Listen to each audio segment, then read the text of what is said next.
Alors, avant quand même de démarrer ce débrief, je voulais qu'on prenne au téléphone Issa Kanouté, qui a 23 ans. Il est arrivé en France il y a 6 ans. Il est diplômé en informatique. Et pourquoi je voulais vous le faire découvrir? Parce qu'il lance un appel à recherche de job. Voilà, il cherche une offre d'emploi et je dirais que pour lui, c'est une affaire assez urgente, parce que demain, c'est le jour de renouvellement de son titre de séjour. Donc, on va le prendre en ligne tout de suite. Bonjour Issa. Bonjour. Alors Issa Kanouté, moi j'ai découvert votre histoire à l'occasion d'un reportage dans les maternelles et puis les réseaux sociaux se sont mobilisés aussi pour parler de vous et trouver une solution à votre situation urgente. Parlez-nous déjà de votre spécialité. Qu'est-ce que vous savez faire dans le numérique ? Je me suis spécialisé depuis 2018 quand j'ai commencé mon DUT dans le marketing digital, dans tout ce qui est création de contenu, mise en place de publicités payantes ou gratuits et surtout en SEO parce que j'ai fait un an d'alternance dans une entreprise juridique dans laquelle je participais à la refonte totale du site internet, etc. Et actuellement, je n'ai pas de travail, je cherche un autre contrat pour pouvoir continuer dans ce domaine. Oui, donc c'était chez Captain Contrat pour les citer. Et en fait, vous avez arrêté votre alternance avec eux, c'était en septembre. Et depuis, vous avez travaillé sur des projets blockchain. Je sais que les NFT aussi, ça vous intéresse beaucoup. Quelle est la difficulté aujourd'hui pour vous pour trouver un job? Parce que finalement, dans le numérique, on a l'impression que tout le monde recherche des spécialistes du marketing. Alors, moi, j'ai une difficulté, c'est-à-dire que j'ai un titre de séjour temporaire qui me permet pas d'avoir un contrat, un CDI, on va dire.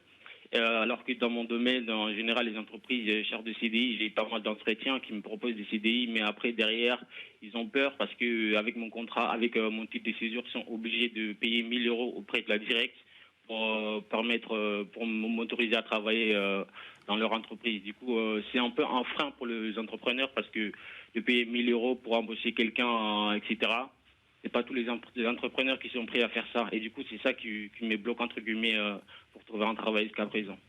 Bon, et donc ça fait 6 ans que vous êtes en France, vous avez fait votre scolarité ici, vous êtes en train de valider votre dernier module de DUT. On espère que votre appel sera entendu et que peut-être quelqu'un qui nous regarde vous fera une offre d'emploi. Comment on fait pour vous contacter, Issa Kanouté ? Pour me contacter, c'est très simple. Vous pouvez me rejoindre sur mon adresse mail issadia14@yahoo.fr. Ah bah non, ça c'est pas si simple alors. C'est pas si simple. Moi, je pense que le plus simple, c'est peut-être de vous envoyer un message sur LinkedIn. Ouais, effectivement, c'est plus simple, exactement. Ouais. Ok, on va faire comme ça. Et puis vous pourrez donner votre adresse mail à ce moment-là. Issa Kanouté, merci beaucoup. On vous souhaite le meilleur et j'espère que ça va bien se passer demain pour vous. Alors on enchaîne. Bon, si jamais vous avez de la place pour un jeune dans le marketing digital, il est talentueux, il a une histoire incroyable qu'on n'a pas le temps de raconter, puis c'est pas tellement le sujet de l'émission, mais je vous engage à le contacter. Les sujets qui nous intéressent dans l'ActuTech, on va les commenter donc avec Alain Staron, président cofondateur d'Artifil, et Christophe Aulnet, senior advisor chez Apax Partners. On commence avec cette décision importante de la CNIL qui considère que l'usage de Google Analytics, qu'on croyait tout à fait banal, représentait une violation du règlement européen sur la protection des données personnelles. Le problème en fait, c'est le transfert des données entre l'Union européenne et les États-Unis depuis qu'a été invalidé le cadre qui le permettait. Google Analytics, ça permet en fait aussi de mesurer leur trafic, de voir d'où viennent les internautes qui vont sur leur site. C'est quand même un outil indispensable. C'est la lésille économique. À la mesure où ça existe, ça marche très bien, tout le monde s'en sert sans faire attention aux risques potentiels. Donc moi, ça fait déjà quelques jours que j'ai mis l'équipe sur les alternatives. Vous avez raison, parce qu'il y a des alternatives et puis sinon c'est mise en demeure. Hein. Exactement. Christophe Aulnet. Oui, effectivement, Google Analytics, selon les statistiques, est utilisé, je crois, par près de 60% des entreprises. C'est un outil gratuit, très facile, qui est devenu une sorte de standard du marché. Comme vous le dites, justement, les gens l'utilisent et c'est devenu un standard. Je crois que ce qui est un peu ennuyeux, je trouve, dans le contexte tel qu'il est là, c'est qu'on s'attaque, c'est pas Google qui est attaqué, mais c'est le site web qui est mis en demeure de ne plus utiliser cet outil-là. Et le risque qu'on a, c'est de voir un certain nombre de sites web français, parce que tous n'auront pas forcément l'agilité que vous avez pour utiliser un nouvel outil, et puis c'est parfois très très ancré dans les modes de fonctionnement des entreprises. Donc aujourd'hui, on va se retrouver avec des sites de e-commerce qui vont être peut-être empêchés d'utiliser l'outil et d'autres qui pourront le faire. Donc en fait, alors que la racine du problème, c'est finalement cet accord transatlantique autour du Privacy Shield et la décision de la Cour de justice européenne qui a dit, bon finalement, je résume, le RGPD, il y a un certain nombre de lois en Europe qui protègent la donnée personnelle.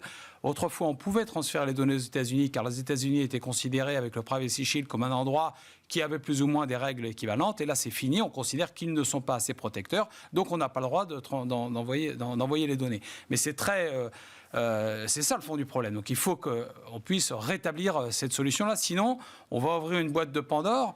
Parce que je vous fais l'histoire, derrière c'est Azure, c'est Google Cloud, c'est tout. Et on va demain. Alors, est-ce qu'on est vraiment prêt à interdire aux entreprises d'utiliser ces outils-là ? On risque de se ridiculiser si on agite une menace qu'on n'est pas capable d'exécuter jusqu'au bout. C'est un peu parce que la semaine dernière, Facebook, on a découvert que dans les documents qu'il présentait au marché financier, il y avait une petite ligne sur attention, ça va devenir compliqué de travailler en Europe parce que justement il n'y a pas de cadre aujourd'hui qui répond à ces besoins de transfert de données entre l'UE et les États-Unis.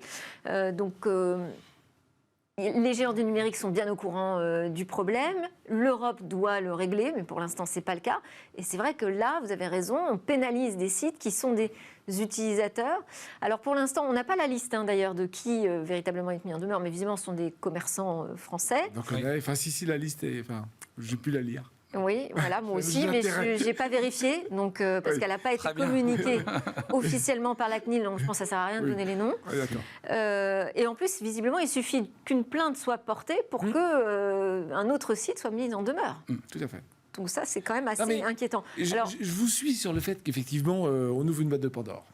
En même temps, si on ne fait rien, on continue l'existence, c'est-à-dire qu'on est vassal, l'Europe est vassale de l'Amérique d'une part, de la Chine d'autre part. Donc à un moment, il faut bouger. Et quand on bouge, c'est sûr que toutes les révolutions, elles ne se sont pas faites dans la joie et la bonne humeur.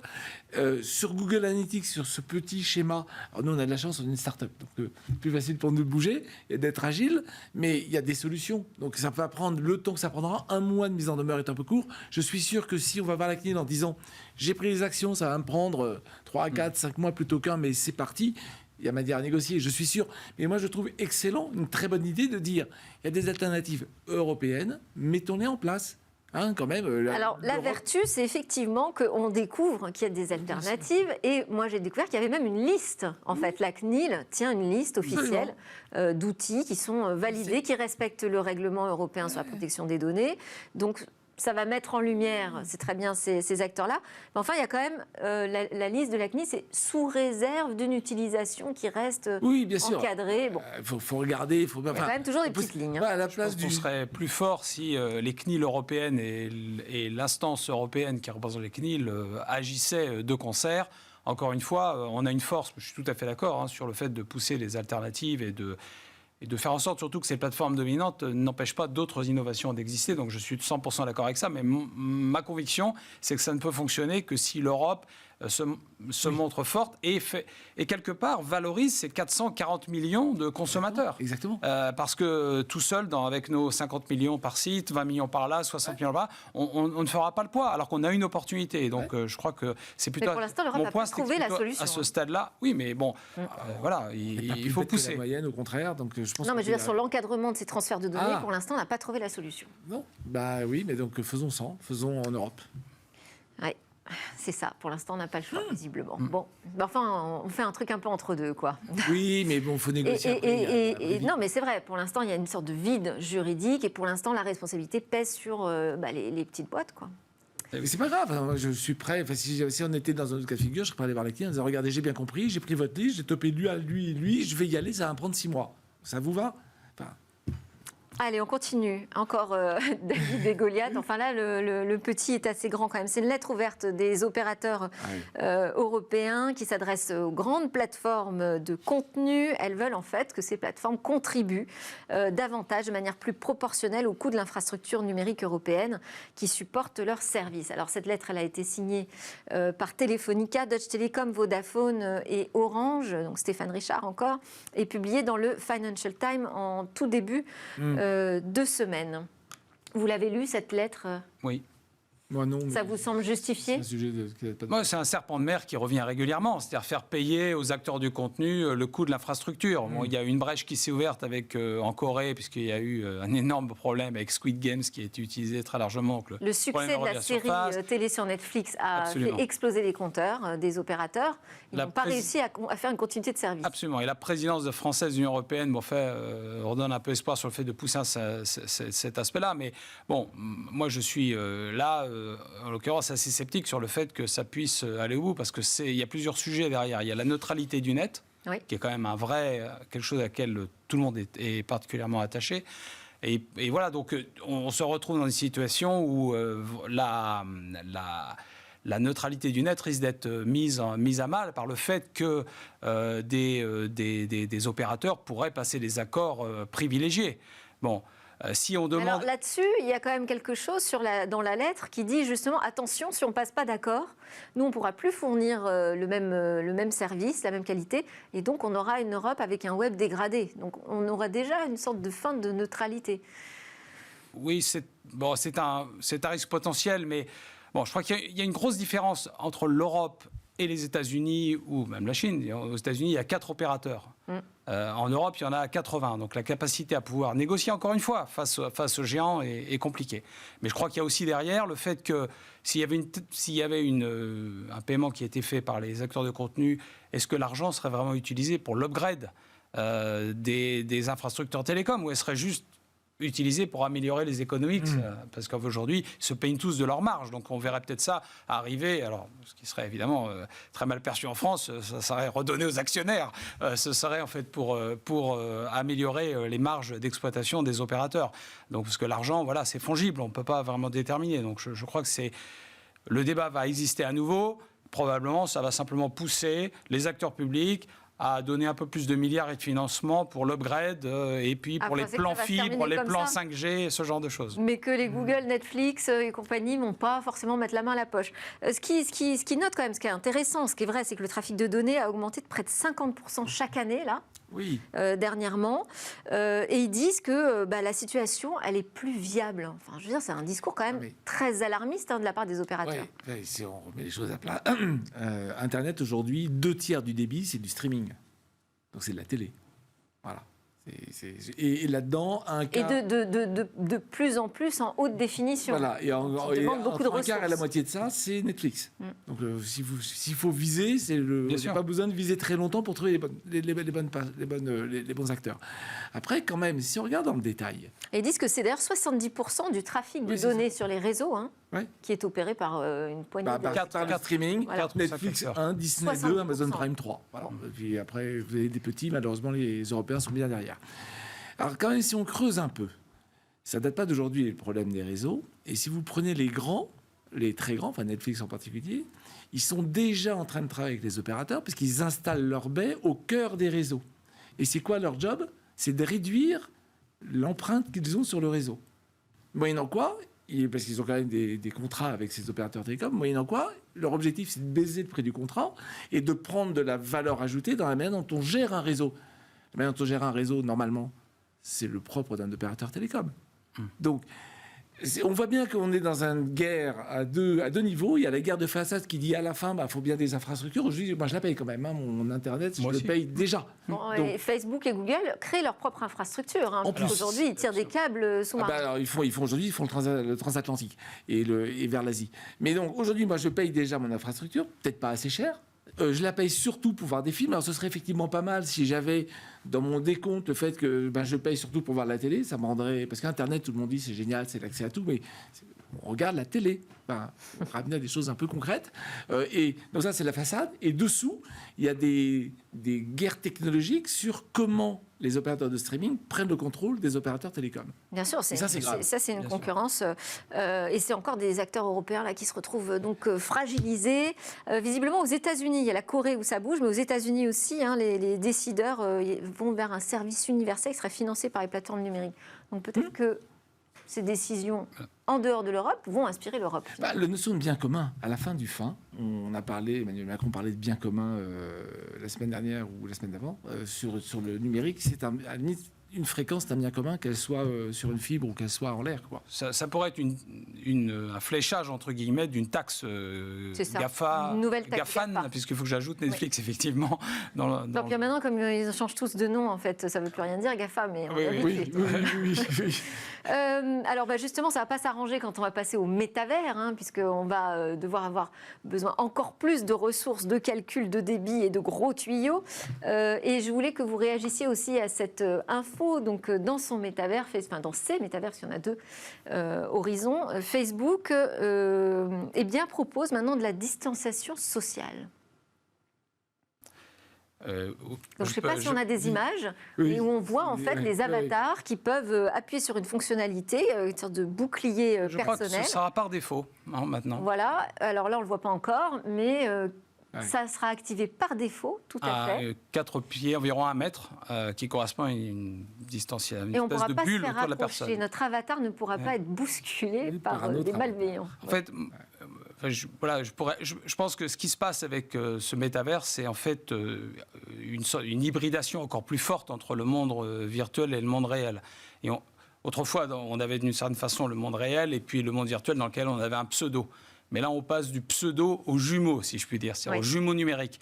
Et la relation qu'on a avec ce jumeau numérique par les objets transitionnels entre le réel et le virtuel, que sont par exemple les lunettes, les casques de réalité virtuelle, etc., fait qu'il y a une identification effectivement beaucoup plus forte, une sensibilisation. Mais comme de l'autre côté, le monde virtuel a toujours été un monde, et on le voit bien, où finalement il y a une certaine désinhibition, c'est le moins qu'on puisse dire, et puis un abandon de certaines valeurs morales, ça n'a pas tardé. Il y a eu évidemment des agressions. Ça a à peine commencé. Voilà. Mais parce qu'il n'y avait pas de contrôle social, donc les gens sont libres. Parce qu'en fait, c'est une réaction à des premiers cas de harcèlement d'avatar. Absolument. On est dans un monde libre, donc on se dit pourquoi pas, tout est permis, comme vous dites, il y a des inhibitions totales. Regardez dans les forums Facebook comment les gens se comportent, vous les voyez dans un métaverse, s'ils se considèrent qu'ils sont dans le virtuel, c'est pareil. Comme aujourd'hui, il y a un lien avec le principe du métaverse, d'une hybridation et un lien beaucoup plus fort, une identification aux jumeaux numériques, il y a une sensibilité beaucoup plus forte et il va y avoir des plaintes. Et je ne sais pas comment la justice se saisira de ça, mais c'est pour éviter ça et éviter Facebook qui a déjà quand même pas mal de problèmes d'image et qui essaye de redorer son blason. Il a réagi tout de suite à ça. Et à côté de ça, dans un shoot 'em up, vous acceptez qu'on vous tire dessus, quoi. Ah oui, enfin, c'est pas la même chose. Une agression sexuelle dans le monde virtuel, ça reste quand même différent d'un jeu où on se tire dessus parce qu'on est content, on s'amuse et c'est volontaire. C'est le même avatar. Je ne sais pas comment tout ça va évoluer. Je ne sais pas. Plus on personnalise, moi je suis choqué par les shoot 'em up maintenant. Si c'est mon avatar et qu'on me tire dessus, ça doit être un jeu, je me dis... pourquoi? Donc, moi, je voudrais ma bulle, même pour les... D'un autre côté, si on va jusqu'au bout et qu'une vague de politiquement correct envahit l'espace virtuel et finalement ne permet plus une certaine créativité, une certaine innovation, etc., c'est un problème. Donc, c'est intéressant. C'est le jeu du cirque. Il faut bien un défouloir quelque part. En tout cas, bien encadré. C'est les jeux du cirque et puis les romans. Aux États-Unis, a commencé à tester dans le métavers de Facebook aussi à tenir des propos xénophobes, à inciter à la haine, et ça a tout à fait fonctionné. Donc il va falloir vraiment s'intéresser aux règles qu'on choisit dans ces nouveaux univers, et c'est pas fini les soucis d'image pour Facebook Meta. Il faut recréer les règles d'inhibition. Il nous reste 3 minutes. Je voulais que vous aviez un petit clin d'œil sur l'actu, Christophe Honnête, à partager avec nous. C'est l'inauguration du campus cyber. Oui, je voulais me féliciter quelque part de cette initiative parce que je pense qu'on a souvent parlé en France de la difficulté de mettre les écosystèmes ensemble, start-up, entreprises, écoles, institutions publiques. Il y a eu ce projet. Il est identifié, il y a une réalité avec cette tour de 13 étages à la Défense qui va réunir l'ensemble des acteurs, avec, je pense, une mobilisation très large de l'industrie. Donc, je trouve que c'est extrêmement positif. particulièrement au moment où les menaces cyber sont plus que jamais d'actualité. Pas seulement pour les grandes entreprises qui sont peut-être un peu plus sensibilisées, mais notamment, j'espère qu'il va y avoir des actions extrêmement fortes en faveur des PME qui aujourd'hui ne sont pas sensibilisées, ne se rendent pas forcément compte, alors qu'il y a près de la moitié des entreprises qui sont victimes de cyberattaques. Et donc, il est plus que jamais important de voir émerger à la fois des outils préventifs et des task force réactifs sur quoi travaille le gouvernement, mais aussi tout cet aspect préventif autour de la cyber, ce qui devient aujourd'hui extrêmement difficile pour une PME d'être protégée ou d'avoir une assurance cyber les primes ont complètement explosé. Donc il faut absolument se préparer à ce monde. C'est un risque létal majeur et qui doit être pris en compte. Oui, puis alors sur les assurances cyber, donc maintenant c'est terminé, on ne sera plus du tout assuré en cas de demande de rançon. Et pour l'instant, on n'a pas vraiment de solution de secours de rechange. Et ces campus, ça apporte quelque chose d'un peu créatif, puisqu'on va mêler plein de gens très différents pour travailler autour d'une même problématique. On a le temps de dire un mot sur Facebook News aussi, lancé en France. Je voulais un peu avoir votre sentiment là-dessus. Ils se sont mis d'accord. Il y a un accord maintenant entre des médias et Facebook pour diffuser un fil d'information. Ouais, non mais voilà, c'est très bien en fait. Et j'ai vu que Google a fait pareil avec l'AFP, un accord spécifique. Mais Facebook, c'est plus large, hein, c'est l'ensemble d'une association de journalistes. Donc moi, ça fait longtemps qu'on en parlait. Hein. En fait, les grands, Google et Facebook, captent toute la pub digitale. Toutes. Et 100% de la croissance. Et les autres ne font que chuter. Donc ça ne peut pas durer comme ça. Ce qui veut dire que si un titre de presse qui vit en partie de la pub ne peut plus se rémunérer comme ça, il faut que le gars qui vit de la pub lui rémunère une partie de ses gains. Est-ce que ça ne va pas augmenter la dépendance ? La dépendance à Facebook qui est déjà quand même très prégnante. Mais alors la difficulté, ce qu'ils constatent, c'est qu'aux US où ça marche déjà, 88% des clics sur un titre de presse viennent de Facebook News, pas de la page Facebook de la presse. Autrement dit, Facebook fait juste son job d'améliorer la relation entre ses clients, 2 milliards et quelques, et ses fournisseurs de contenu, en créant un truc qui marche bien et en rémunérant un peu. C'est une vraie dépendance, je suis d'accord, mais... Très rapidement... Non, ça renforce... cette position d'intermédiation dans laquelle est Facebook et la domination de la plateforme pose évidemment des questions de régulation. Qui décide c'est qu'il y a une fake news de ceux qui ne l'est pas? Qui sont les journalistes et les médias acceptables? Aujourd'hui, on fait confiance. Oui. Ils sont dans une position extrêmement forte, mais aussi qui n'est pas sans poser de questions de régulation. C'est pas un mariage si facile, tout à fait. Merci beaucoup à tous les deux. Merci Alain Staron, président cofondateur d'Artifil, et Christophe Aulnet, senior advisor chez Apax Partners. On se retrouve après une pause. On va parler de jeunes startups issues de la diversité.